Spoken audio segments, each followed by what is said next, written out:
Olá, queridos, paz de Cristo. Estamos juntos mais uma vez aqui no meu canal no YouTube, Pastor Gilson Paulo Oficial.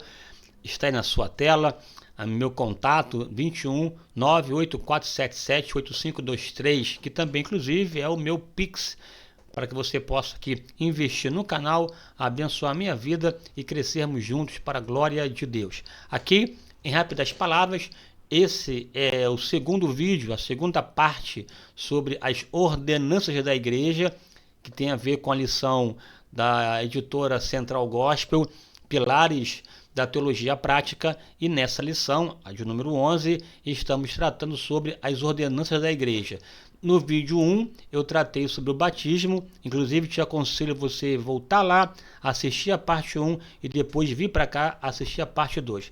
Nessa segunda parte, vou tratar aqui em rápidas palavras sobre a ceia do Senhor. Então vamos lá, sem perda de tempo, viu? Haja vista ser esse somente um vídeo de complemento ao vídeo anterior, já aqui postado. Está aí na sua tela, ó, a Santa Ceia, que é a parte 2 da revista, da lição. A primeira sobre o batismo e a segunda sobre a ceia do Senhor, né? Chamamos de Santa Ceia, uma expressão que ficou cristalizada no contexto da igreja, mas aí é uma forma de destacar essa importância, essa relevância dessa ordenança de Jesus, desse memorial ordenança, uma ordenança enquanto memorial acerca da vida, morte e ressurreição do Senhor Jesus. Aqui vale ressaltar que essa Santa Ceia, antigamente, sobretudo nos primeiros séculos da igreja, era chamada de a festa ágape, a festa do amor,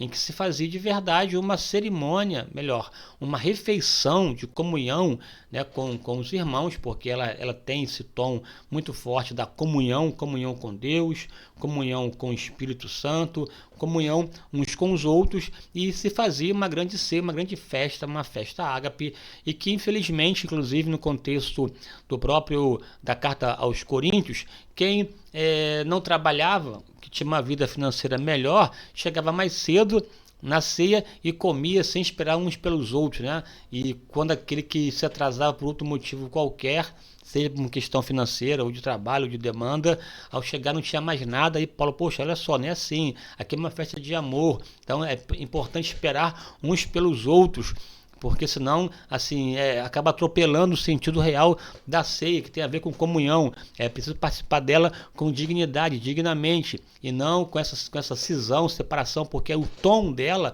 é de fato comunhão com Deus, comunhão com Jesus e Espírito Santo, e é claro também comunhão entre a igreja uns com os outros, tá? Então aqui eu vou pensar nessa ideia da Santa Ceia. Aí essa festa ágape acabou sendo aí colocado como um nome Santa Ceia, mas seria a ceia do Senhor, uma ceia que ele instituiu, Jesus, naquela quinta-feira memorável, antes da sexta-feira da paixão, né, em que ele com os seus realizou a última Páscoa, e nessa última Páscoa ele implementa a ceia do Senhor e orientou para que fosse feito todas as vezes que se reunires em memória de mim. Então aí tem uma outra ideia, né? Todas as vezes que se reunires em memória de mim. Aí quando, em que tempo, de quanto tempo é preciso fazer a ceia. Aí, biblicamente, é todas as vezes se reunires, né? Assim, mas aqui a ideia é fazer de acordo com o calendário da igreja. Umas igrejas fazem 2 vezes por mês, um dia da semana e um domingo, até para dar possibilidade das pessoas participarem, porque tem aqueles que não podem ir aos domingos porque trabalham,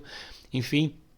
E a sorte é desenvolver essa comunhão e tendo um dia da semana para tal prática. Outras igrejas fazem de 6 em 6 meses, que eu acho que é um absurdo, porque pelo menos uma vez por mês é preciso resgatar, porque se é um memorial, se é uma ordenança, cujo papel de fato é memorizar, né, dar luz, vez e acender a importância, não se pode também negligenciar e fazer de um tempo indeterminado. E para piorar ainda, tem algumas igrejas que até não têm essa prática no calendário específico, de tempos em tempos determina que vai fazer tal dia. Não, normal você ter de praxe, né, um calendário, uma data, 2 vezes no mês é um tempo satisfeito, né, satisfatório, dia da semana e um dia no domingo noite ou manhã, e dependendo muito da dinâmica, da realidade local, né, de cada igreja, mas é preciso fazer porque não se pode ignorar. né? É uma prática, é uma ordenança de Jesus. E aqui veremos um pouco sobre a questão da ceia do Senhor. Vamos lá. Ceia do Senhor. A ceia do Senhor. Opa, vamos aqui, opa, maravilha, aqui ó. A Santa Ceia é uma ordenança instituída por Jesus, que serve de memorial. Aqui uma palavra importante, memorial, memória, resgate, né? Lembrança. Ela relembra a ceia, a importância da morte e ressurreição do Cristo e ainda aponta para a sua iminente volta. Veja, essas dinâmicas centralizadas na pessoa de Jesus. A ceia, portanto, é eminentemente cristológica, cristocêntrica, porque ela se remete, nos remete à morte e ressurreição e também aponta para a sua vinda, porque o próprio Paulo disse, né? Todas as vezes que reunis em memória de mim, até que venha, né? Porque aquele que bebe o pão, aquele que come o pão e bebe do vinho, anunciados a morte do Senhor até que venha. Então, até que venha é uma prática, portanto, de aguardando a volta do Senhor Jesus, em que ele mesmo, Jesus, disse que não iria tomar de novo com eles do suco da vide somente no reino do meu Pai, até aquele dia no reino do meu Pai. Então há uma expectativa no coração de que participaremos das bodas do Cordeiro, e nessas bodas do Cordeiro ele mesmo vai nos servir naquele dia maravilhoso na presença do Senhor, beleza? Então esta ceia enquanto ordenança, enquanto memorial. Por que ordenança? Porque ele mesmo disse, fazer isto em memória de mim. Então ele mandou fazer. Se ele mandou fazer, você é cristão, aí repito aqui, vá lá, assista ao primeiro vídeo que eu fundamentei a questão da ordenança, beleza? A ceia nos remete, primeiro, ela nos remete ao mandamento, né? Fazer isto em memória de mim. Ora, se é mandamento, não importa o que as pessoas digam. É mandamento, meu filho, obedeça. Não se pode negligenciar. Não é uma sugestão, não é um conselho, não é um palpite, é uma ordem. Ele ordenou, portanto, ceia não é opcional, é um mandamento. Você precisa participar da ceia, não pode negligenciá-la. Quem negligencia e participa dela de modo inadequado, né, acaba trazendo sobre si consequências perigosas. Por causa disso, muitos que dormem no Senhor, muitos são enfermos e muitos dormem, morreram no Senhor. Então veja que é uma gravidade. Lê depois com calma lá, 1 de Coríntios capítulo 11, que Paulo trata da seriedade da participação da ceia do Senhor. Ela é, portanto, um mandamento. Se é mandamento, precisa ser cumprido. Qualquer ideia contrária, isso é um rito, não, é papo furado, tá bom? Veja, a própria igreja, ao longo da sua história, sempre participou da ceia semanalmente.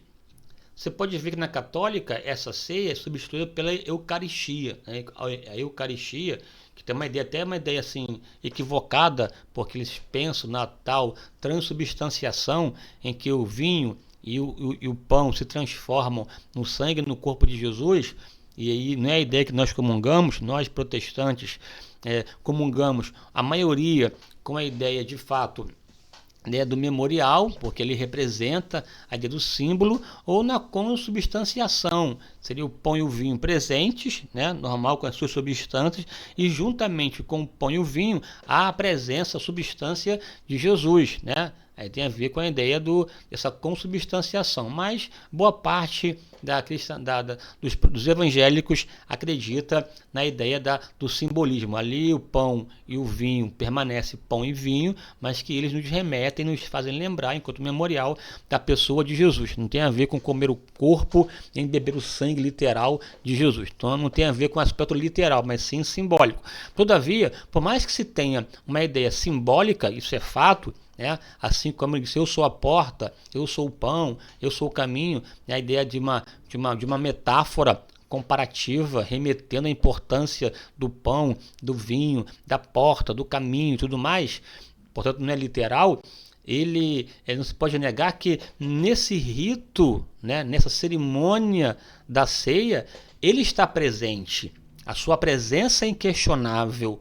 Ele mandou, tem uma ordem dele, fazer isso em memória de mim, e a ceia com esse papel, até papel temporal, elástico, passado, presente e futuro, porque na participação dela é preciso fazer uma retrospectiva, uma análise, examine, pois, o homem a si mesmo. Depois de examinar, você olhar para trás, para dentro e para trás, fazer uma reflexão e tomar dela, porque ela nos remete para o futuro, até que ele venha. Então tem essa dimensão aí temporal, passado, presente e futuro. E por conta da negligência feita a ela, muitos enfermos, muitos que dormem no Senhor, muitos que dormem. Você vê a seriedade. Então se pode somente pensar numa mecânica fria, numa prática assim, sem a presença de Deus, entende? Não estou aqui dizendo que o pão se transforma no corpo, tampouco o vinho no sangue. Isso aí é uma ideia equivocada, não há essa ideia de transubstanciação. O que há, de fato, é uma presença espiritual de Deus, de Jesus, nesse momento importante da ceia,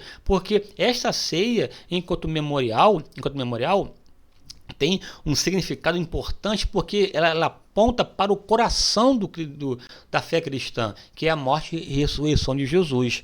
Sem a sua morte, sem a sua ressurreição, vã seria a nossa fé, vã seria a nossa pregação. O coração sustentador, né, que impulsiona, que pulsa a fé cristã, de fato, é a morte e ressurreição de Jesus. Portanto, a ceia aponta para o cerne, o coração, né, a veia principal da fé cristã. Portanto, não pode ser um ato feito de qualquer maneira, sem atentar para a seriedade, severidade e a grandeza desse ato, né? Não coloco a ceia enquanto um sacramento, como a católica faz, né? Tanto que a transformou na Eucaristia, que se faz todas as vezes que se reúne, é uma missa, todas as vezes que se realiza, para eles é uma crucificação de Jesus. Acredita nessa perenidade, porque ele está o corpo e o sangue literal, portanto, todas as vezes ele morre e ressuscita naquela ideia da missa, que é uma ideia que não é nossa. Nós participamos da festa e celebramos não a morte, celebramos a vida de Jesus, celebramos a ressurreição de Jesus e com as implicações que essa morte e ressurreição tem a ver com a nossa vida. Pensar na ceia, querido, não dá inclusive para fazer aqui num único vídeo, tá? Aqui seria uma série de vídeos para tentar para abordar a importância da ceia. Como aqui é uma questão mesmo básica e tal, é só mesmo um pontuar acerca disso. Bom, é o mandamento. Se é mandamento, tem que ser feito. Fazer isto em memória de mim. Ponto final. Faça. Participe.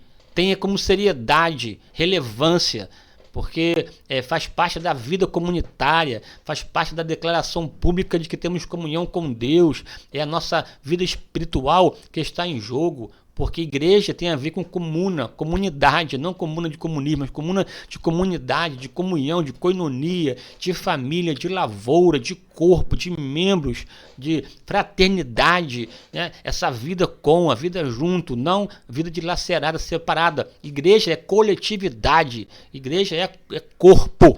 Igreja é cidade edificada sobre o monte, e a ceia é um elemento que converge essa questão da comunhão, em que pobre e rico, branco e negro, homem e mulher, idoso e criança estão juntos à mesa para celebrar aquele que vive e reina para sempre. Segundo, é um memorial. Quando eu digo que é um memorial, além de mandamento memorial, é porque fazer isto em memória de mim. E aí é importante você atentar para o valor de um memorial. Memorial, a própria palavra no hebraico para memorial é a palavra que tem a ver com ferroar, com espinhar. É aquilo que espinha, que penetra, que adentra, o que estimula a mente humana e serve como lembrete. É aquela que você inculca, põe para dentro, internaliza e, portanto, importa, né? De importar, portar do lado de dentro. Tem a ver com a severidade, a seriedade, para não se esquecer.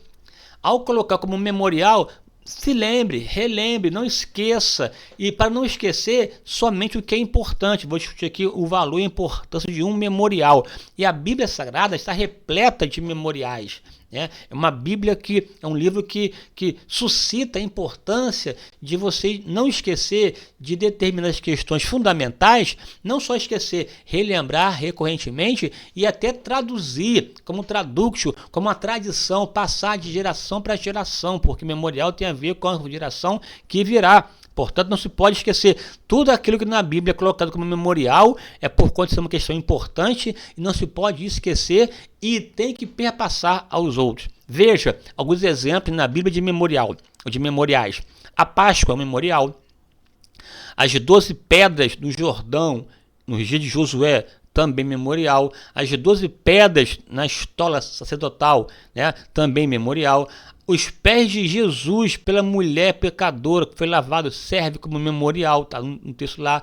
Várias festas e datas comemorativas servem de memoriais. O próprio nome de Deus é dito como se fosse um memorial para não ser esquecido. Então veja que na Bíblia há trocentas referência de memorial. Páscoa, lembrando a saída do Egito para a terra Canaã, um tempo de liberdade, de saída, de transformação, né? As pedras no Jordão remete a essa conquista de Josué, em que ele atravessa o Jordão em dia de cheia, mostrando que Deus abriu o Jordão para o povo passar, e lá estão as 12 pedras como memorial de que aconteceu. Não se esqueça, Deus pode abrir o Jordão, te abençoar e você avançar de um estado para outro. Então a importância do memorial. Estou aqui avançando porque daqui a pouco o tempo vai estourar aqui, não quero ser prolixo, tá bom? Propósitos de um memorial. Tem aqui alguns. Primeiro, não permitir cair no esquecimento aquilo que é importante. O que é importante não se pode esquecer, não se pode ignorar. É importante, se é importante, tem que importar do lado de dentro. Importar está no porto, que você porta, conduz aqui dentro. É tão importante, está aqui dentro da gente. E o memorial, ele só deve ser feito naquilo que de fato não se pode esquecer, não se pode ignorar, não se pode deixar ou se permitir que caia no esquecimento. O homem é um ser de memória fraca. É importante o memorial, se não memorizar, além de deturpar, até pode esquecer uma questão fundamental. Quando você põe um memorial, você consegue distinguir o que é importante daquilo que é comum. Memorial não é para qualquer coisa, memorial é para aquilo que de fato é importante. Esse memorial da ceia é tão importante por quê? Porque ele toca, relembra morte e ressurreição. Já disse e repito, questões fundamentais da fé cristã, morte e ressurreição. Essa é a ideia do memorial, além de não permitir cair no esquecimento e de distinguir o que é e o que não é, aqui é até uma sabedoria, porque nós temos dificuldade de fato de valorizar aquilo que de fato deveria ser valorizado, eterniza um fato, deixando para gerações futuras. O memorial eterniza, pereniza, mantém vivo a chama, né? Aí tem até uma ideia que diz, tem um mito e o rito. O mito é a ideia, o rito se realiza por conta do mito para poder eternizar, mas se você faz o rito, se altera. Alto lá, né? Por mais que haja mudança na forma ritual do que se faz, por exemplo, hoje nós na ceia comemos o pão e o vinho. No contexto primitivo era uma festa de verdade, né? Tinha uma refeição de comunhão e ali partia o pão e se bebia o vinho. Tá? Mas cada questão tem a ver com o seu elemento próprio, mas o elemento pão e vinho presente, porque tanto o pão quanto o vinho nos remetem à pessoa de Jesus, beleza? Simbolicamente. E deixando para gerações vindouras. Veja, essa prática da ceia feita há quase 2.000 anos atrás, há mais de quase 2.000 anos atrás. Quase 2.000 anos atrás. E hoje aqui estamos pensando sobre a ceia do Senhor. Portanto, uma prática que deixamos para gerações futuras. Veja, Deus é tão sábio e quer fazer com que as pessoas lembrem do que é importante. Estabeleceu a ceia enquanto memorial para reafirmar que Ele morreu por nós e ao terceiro dia ressuscitou e vivo está. Oh, que maravilha! Aqui tem vários textos nessa linha aqui, né? Na noite que foi traído, tomou o pão e dando graças, o partiu e disse, isto é meu corpo que é partido por vós. Comei dele todos. E semelhantemente, depois de haver ceado, tomou o cálice e disse, esse é o cálice do meu sangue, do Novo Testamento, bebei dele todos, fazei isso em memória de mim.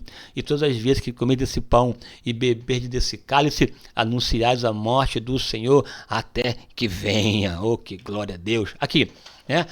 Deus é um Deus de memória, veja, né? Memorial tem a ver com a importância de não esquecer, de eternizar e de dar o real sentido do que vale e o que não vale. E Deus é um Deus de memória, de memória. Ele não se esquece o que promete, porque ele não é homem para que minta. Ele vela sobre a sua palavra para fazê-la cumprir. Deus tem memória fresca.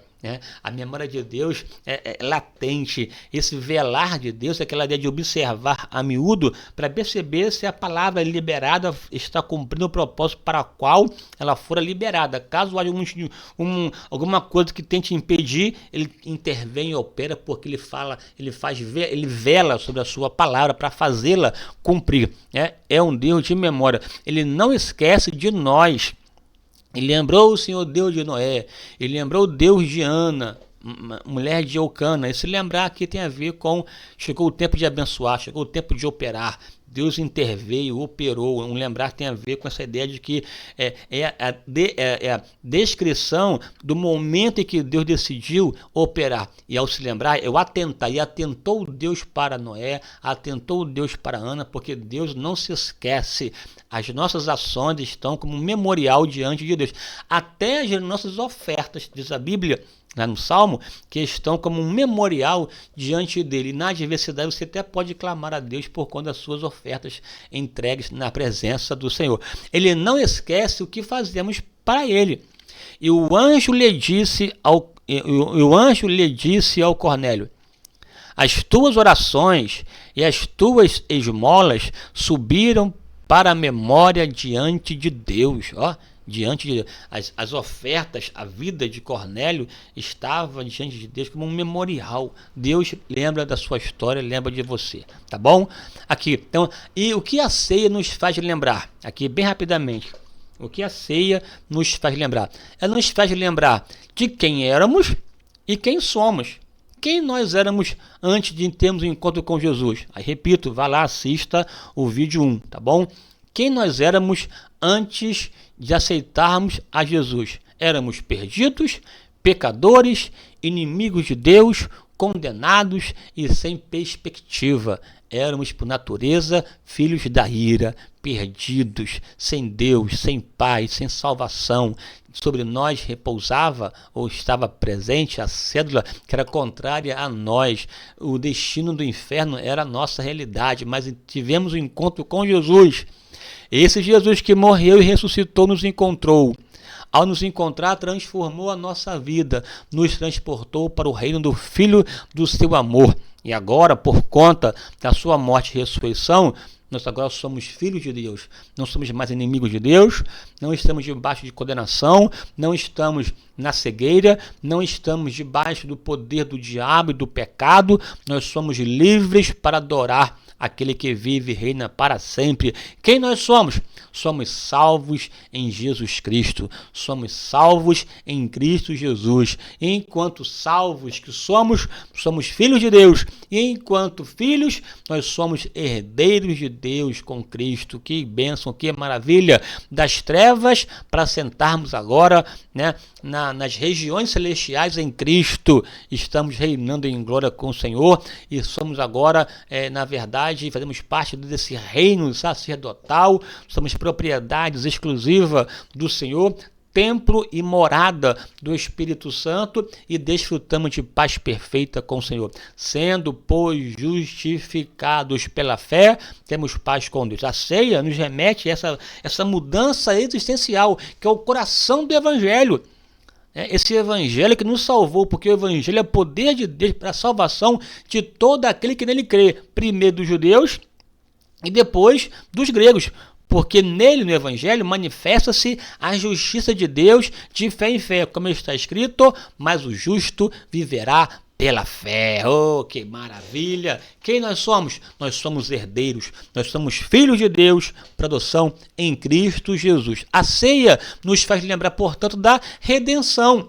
Redenção. Ao pensar na ceia, ao pensar na Santa Ceia, no pão e no vinho, em que ele estabeleceu, aponta para essa ação de Deus em Cristo, que morreu por nós na cruz do Calvário, com vistas a nos resgatar, um resgate, uma libertação. Resgate tem a ver com pagar o preço. havia alguém que tutelava, alguém que aprisionava, alguém que nos sequestrou. Estávamos no cativeiro, né? E o sequestrador tinha ingerência e poder, domínio sobre nós, mas ele veio e pagou o resgate. Não com preço qualquer, não com prata, não com ouro, mas com seu precioso sangue. Aqui, ó, essa palavrinha redenção, no original, é a palavra litron, que tem a ver com libertar. E o litron é a compra de um escravo, tornando propriedade do comprador. Na feira, na antiguidade, no ágora, as pessoas, né, vendiam lá escravos, alguém ia lá e comprava o escravo. Esse litron pagava o preço para resgatar a pessoa, e ela não estava mais presa, né, à escravidão, e dava-lhe liberdade da escravidão por intermédio do pagamento de um resgate. Aí a Bíblia diz assim: estais, pois, firmes na liberdade com que Cristo vos libertou, e não torneis a meter-vos debaixo do jugo da servidão. Gálatas 5, verso 1. Ou seja, nós estamos livres em Jesus. Não somos mais escravos, somos filhos. Não somos mais prisioneiros do pecado e do diabo. Nós temos agora um novo senhorio, em nome do Pai, do Filho e do Espírito Santo. Eles agora a Trindade que tem poder sobre nós, e somos propriedade exclusiva da Santíssima Trindade. Assista lá ao vídeo 1. Né? Então veja aqui, pensar na ceia é pensar na redenção, e pensar na redenção é pensar na liberdade, na mudança, não mais escravo, não mais dominado pelo diabo, pelo pecado, mas agora servindo a Deus com alegria. Pensar na ceia nos faz pensar e lembrar na propiciação, ser propício, favorável. Essa propiciação, Jesus é a nossa propiciação, de lá o texto de Romanos, né? Esse hilasterion, essa propiciação é aplacar, conciliar, favorecer. Na verdade, a sentença de morte que estava sobre nós, porque nós pecamos contra Deus e, portanto, merecíamos morrer, e para aplacar, né, essa ira de Deus, para nos reconciliar com Deus, para nos tornar, para nos favorecer, Jesus veio enquanto propiciação, de sorte que a sentença de morte foi transferida para Jesus e a sua vida foi posta em nós. A ofensa feita a Deus pelo pecado foi aplacada, favorecida pela morte de Cristo Jesus. Ao pensar na ceia, eu penso na morte e ressurreição. Ao pensar na morte e ressurreição, eu penso que houve uma reconciliação, que houve uma propiciação. A ira de Deus que estava sobre nós foi aplacada mediante a morte e ressurreição de Jesus, porque ele morreu segundo os nossos pecados. Ele morreu para pagar o preço por nós e, portanto, ser o mediador entre Deus e o homem. Ao nos olhar, Deus vê Jesus, porque ele nos favoreceu na cruz do Calvário. Portanto, há uma liberdade e um desejo ardente de adorá-lo na beleza da sua santidade. Ao pensar na ceia, eu lembro na redenção, na propiciação, mas também me lembro aqui nessa expiação, nesse aqui por expiação. E expiação significa cobrir com preço. Há uma ofensa, há um problema, e para se expiar, derrama-se sangue. Esse sangue cobre, né, o pecado, cobre a ofensa. Aí tem a ver com a ideia de perdão através do sacrifício. A morte dele nos faculta perdão. Esse perdão não foi de graça. Esse perdão houve um preço. E qual o preço? O preço de sangue. A morte de Jesus pagou o preço por mim e por você. E por conta da sua morte, você foi perdoado por Deus. De sorte que quando eu olho para a cruz, eu vejo santidade e vejo amor. Santidade porque Deus não banalizou o pecado. O pecado foi cobrado. O preço dele, que é a morte, aconteceu. A sentença, porém, foi lançada na pessoa de Jesus, porque ao mesmo tempo que em Jesus eu vejo a santidade de Deus, que não brincou com o pecado, também vejo esse amor derramado que ocupou o nosso lugar, porque Deus amou o mundo de tal maneira que deu seu Filho único para que todo aquele que nele crê não pereça, mas tenha a vida eterna. Cruz emana santidade e também emana amor. Essa cruz que nos envolve, essa mensagem alvissareira, esse amor incontestável, incalculável, imensurável, pela sua profundidade, altura e largueza. Esse amor com o qual Deus nos amou, pagou o preço por mim e por você. Não tínhamos como pagar, mas Jesus veio e rasgou a cédula que era contrária a nós, rasgou o véu de alto a baixo e abriu um novo e vivo caminho para que possamos ter acesso à presença de Deus. Cheguemos, pois, com ousadia ao trono da graça, a fim de que alcancemos graça e misericórdia, e que sejamos ajudados em tempo oportuno. O véu se rasgou, um novo caminho se estabeleceu, isso por conta de um ato de expiação, expiatório. O preço do perdão foi pago, portanto a dívida cancelada, os pecados lançados no mar do esquecimento, e em Cristo eu posso desfrutar da maior riqueza, que é o relacionamento com Deus, e nesse relacionamento, que é uma via de mão dupla, eu recebo amor, vida, paz, santidade, amabilidade, tranquilidade, harmonia, porque de Deus vem para nós, e Deus pega as minhas ansiedades, as minhas dores, eu lanço sobre ele e tenho uma vida abençoada na presença do Senhor, e posso desfrutar e aguardar a volta iminente do Senhor Jesus. Quando eu penso na ceia, eu penso na reconciliação, esse catalaço, reconciliação. Reconciliar tem a ver com aquele ambiente de inimizade, de luta e problema. Nós éramos, por natureza, inimigos de Deus. Havia uma cisão por conta do pecado original, mas em Cristo, na sua morte e ressurreição, que a ceia me faz pensar, eu vejo que houve uma reconciliação, ou seja, saiu a inimizade. Saiu a contenda, saiu a separação, saiu a condenação, e agora eu sou uma vez mais reconciliado, reconectado, restabelecido, religado com Deus, e por conta disso saiu a inimizade e entrou a comunhão. Passa a inimizade e entra a comunhão, passada a inimizade para a comunhão. Isso só é possível quando ocorre a anulação de uma dívida e da hostilidade. Em suma, reconciliar é tornar amigas duas pessoas que se tornaram inimigas. Em Cristo nós somos reconciliados. O segundo Adão pagou a dívida, e você pode adorar ao Senhor Jesus, desfrutar da sua bondade e declarar: ó profundidade das riquezas, tanto a sabedoria quanto da ciência. Quem conheceu o caminho do Senhor? Quem conhece os seus desígnios? Quem lhe deu primeiro para que ele fosse devedor? Porque tudo foi feito por ele e para ele, porque para ele são todas as coisas eternamente. Amém. A ceia nos faz lembrar também da justificação, que é essa realidade que objetivamente Deus nos vê e nos declara justo. Essa declaração de justo não é uma questão a ser alcançada. Alcançamos em Jesus objetivamente. Deus nos declara justos mediante, por intermédio da obra de Jesus. Justificação tem a ver, portanto, alcançar uma posição de justo, não com base naquilo que eu faço, na religião, na minha moralidade, nos meus atos, nas minhas obras, mas com base naquilo que ele fez por mim. O que ele fez por mim me permite ser uma pessoa justa, santa, na presença de Deus, e por essa santidade em Cristo Jesus, eu tenho acesso à sua presença santa. Diz respeito à mudança de posição e de condenação para justo.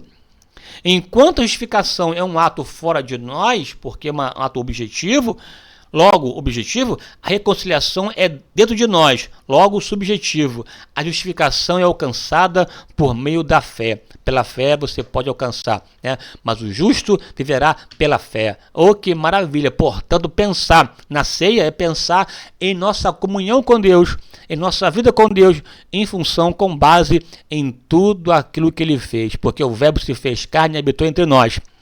Assumiu a cruz e morreu e declarou: Pai, está consumado, a ti entrego meu espírito, e morreu. Portanto, celebremos a ceia não só como um mandamento, mas como um brado de vitória.